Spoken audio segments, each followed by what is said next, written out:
Hi guys. Be quiet. So we're about to meet Tita Benson and Tita Danny's wedding.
Sila ba? Sila. Ganda ang Mrs. Tito. Cecilia Doliente. Me po. Ginger Stephanie. Present po. Caparas. Present po. Marriage is a solemn ceremony that changes the lives and status of two individuals. Bakit na sinabi noon? Because nakasal na kayo,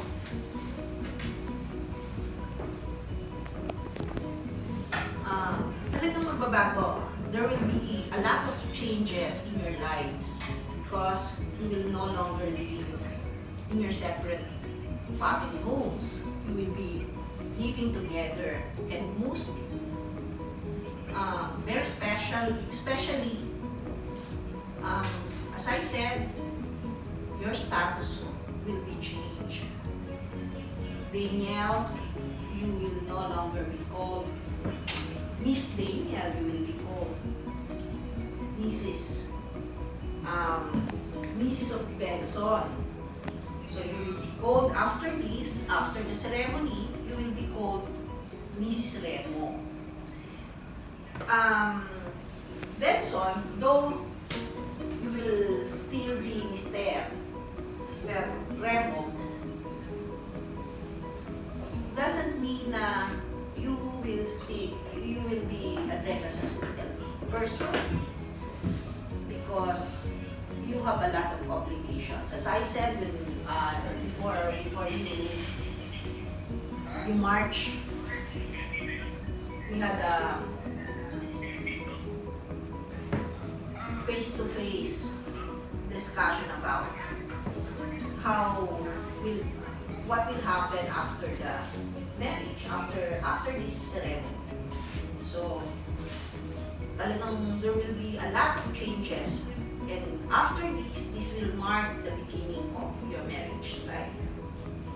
Since you are already both 36 years old, no need for that, no need for marriage consent or marriage advice. So you were not asked to provide for the marriage, consented marriage advice of your parents kasi nga of age na kayo, 36 years old. But it doesn't mean buhay pa ba ang mga parents nyo, both parents? Buhay pareho.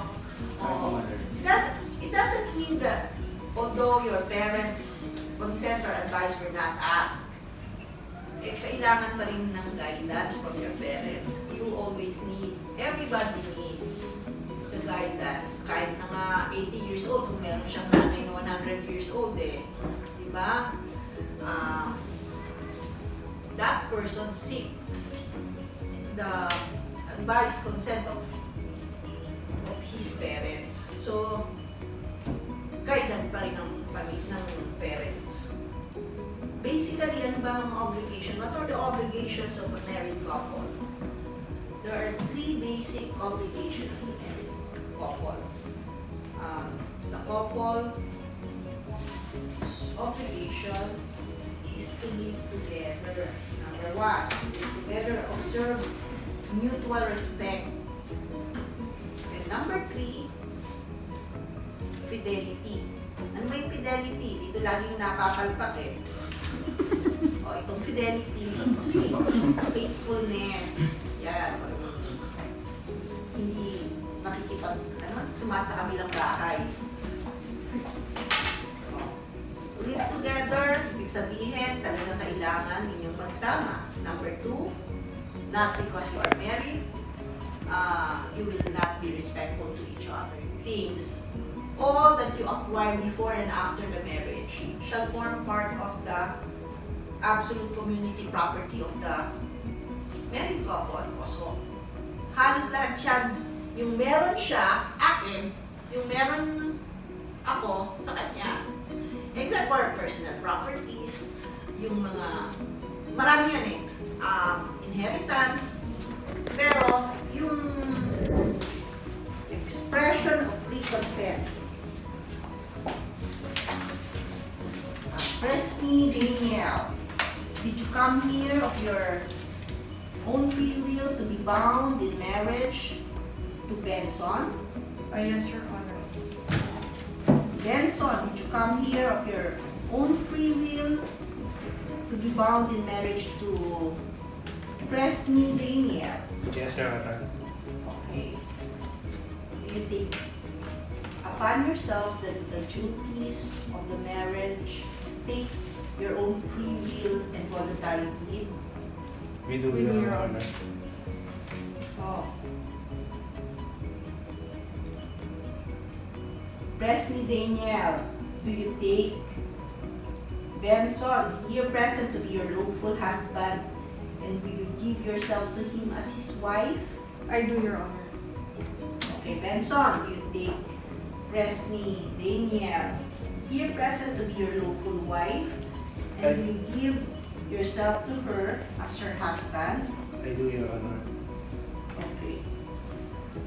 Benson and Presty Daniel, will you promise to be faithful and true to each other as long as you both shall live? We do, Your Honor. Serving as a token of my love and devotion to you now and forever.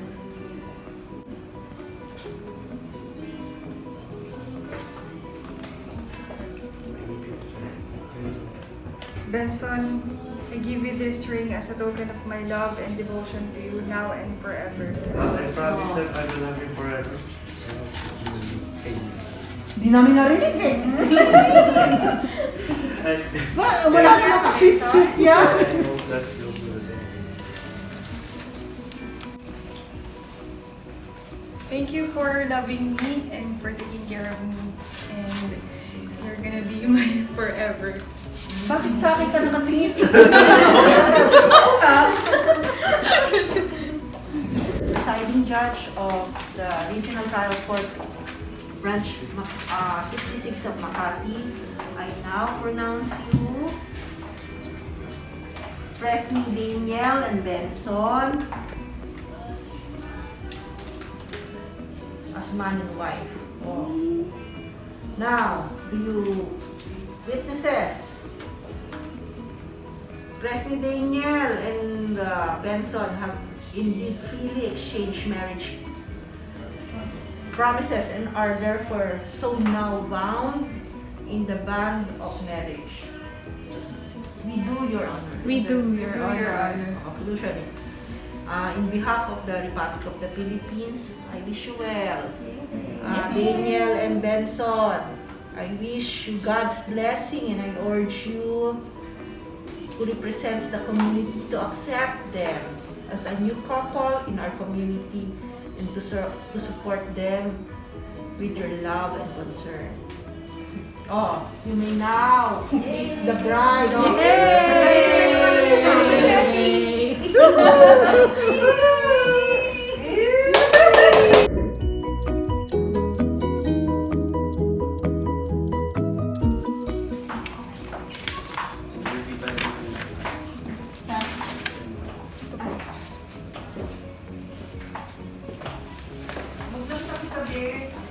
Social distancing. Mamaya pwede na ka magpa-picture. Taas po namin niya. Ito po. Dito pa ito. Makamali ka pa.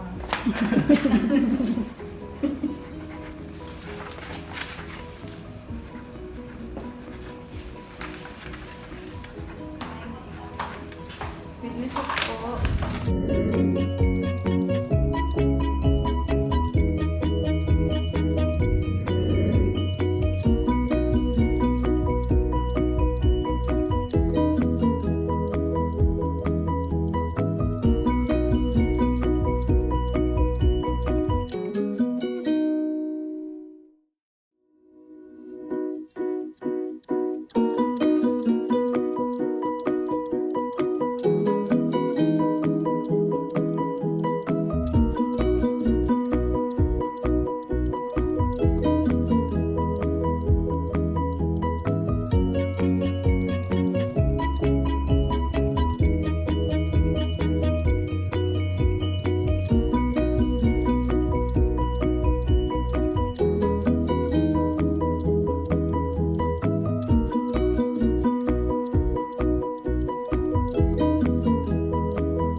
So don't miss out too.